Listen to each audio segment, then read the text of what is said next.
አሁን ደግሞ እለቱን በተመለከተ እህታችን ሶሊያና አንድ ዝግጅት አዘጋጅታለች። ተከታትለን እንመለስ።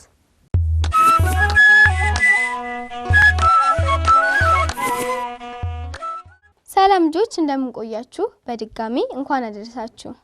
አሁን እንግዲህ ስለ ጰራቅሊጦስ በዓል ትንሽ ነገር ነግራችኋለሁ። ተከታተሉኝ እሺ ጎበዞች። ጰራቅሊጦስ በቤተክርስቲያናችን የበዓላት ሥርዓት መሰረት ከትንሳኤ በኋላ ትንሳኤ ከዋለ በ50ኛው ቀን ወይም ደግሞ እድገት ከዋለ በ10ኛው ቀን በዓለ ጰራቅሊጦስ፣ በዓለ 50፣ ጴንጤቆስጤ ወይም ደግሞ የቤተክርስቲያናችን የልደት ቀን በመባል ይከበራል። ጰራቅሊጦስ ቃሉ የግሪክ ሲሆን ትርጉሙም አጽናኝ ማለት ነው። አባቶቻችን ሊቃውንተ ቤተክርስቲያን እንደሚተረጉሙት ጰራቅሊጦስ ማለት የሚያነጻ፣ የሚያጸና፣ ደስታን የሚሰጥ፣ ኃጢአትን ይቅር የሚል፣ የሚያረጋጋ፣ ምስጢርን የሚገልጥ የሚል ትርጓሜ ይሰጣል። ጌታ በሚያርግ ጊዜ ለደቀ መዛሙርቱ አንትሙሰ ንበሩ ሀገረ ኢየሩሳሌም እስከትለብሱ ኃይለ እማርያም ብሏቸው አድርጎ ነበር። የሉቃስ ወንጌል ምዕራፍ 4 ከቁጥር 44 ላይ ይገኛል።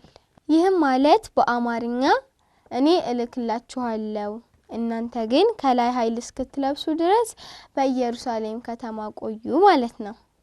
ተናግሮ የማያስቀር ዝም ብሎ የማይከዳ ነውና ባረገ በ10ኛው በተነሳ ደግሞ በ50ኛው ቀን ጰራቅሊጦስን ሰዶላቸዋል። ስለምን ቆይቶ በ10ኛው ቀን ላከላቸው ቢሉ በ10ኛው ማዕረግ ይገባን እኛ ነበርንና ወደ ክብራችን ወደ ማዕረጋችን እንደተመለስን ለማጠየቅ ነው። ዳግመኛ 10ን ቀናት ሲጠብቁ መንፈስ ቅዱስ የሚሰጥ መሆኑን ለማጠየቅም ነው። ወዲያውኑ ለደቀ መዛሙርቱ በእሳት አምሳያ አድሮባቸዋል።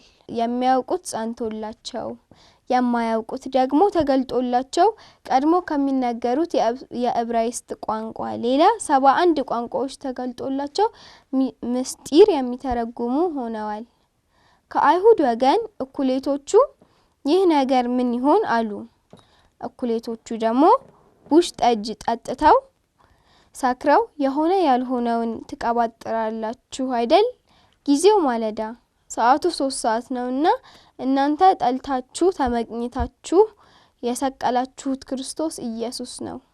እኛም ነቢያት ፊት ትንቢት የተናገሩለት ምሳሌ የመሰሉለት አምላክ ወልደ አምላክ ለመሆኑ ከሙታን ተለይቶ ለመነሳቱ ለማረጉ ዳግመኛም በክብር በምስጋና ለመምጣቱ ምስክሮች ነን አላችሁ።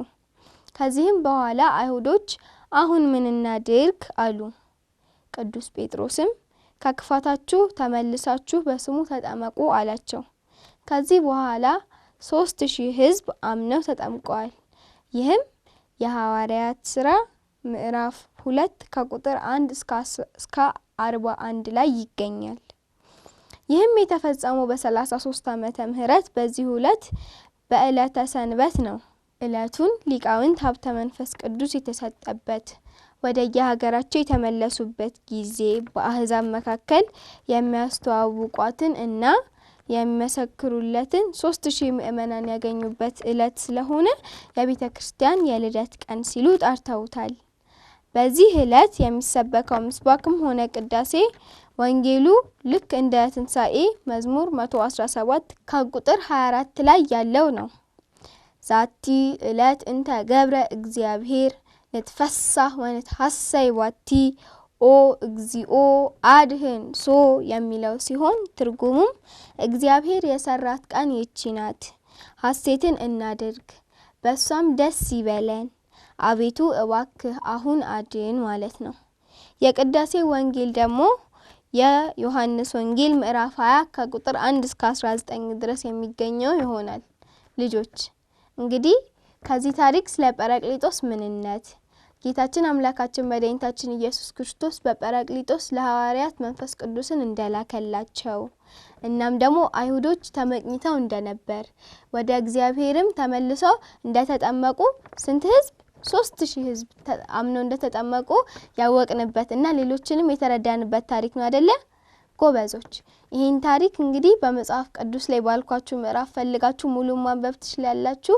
ቀሪ ቅዱስ ቂርቆስ ዝግጅቶች ይቀጥላሉ። እኔም አብሬያችሁ መቆይ ይሆናል። መልካም በዓል።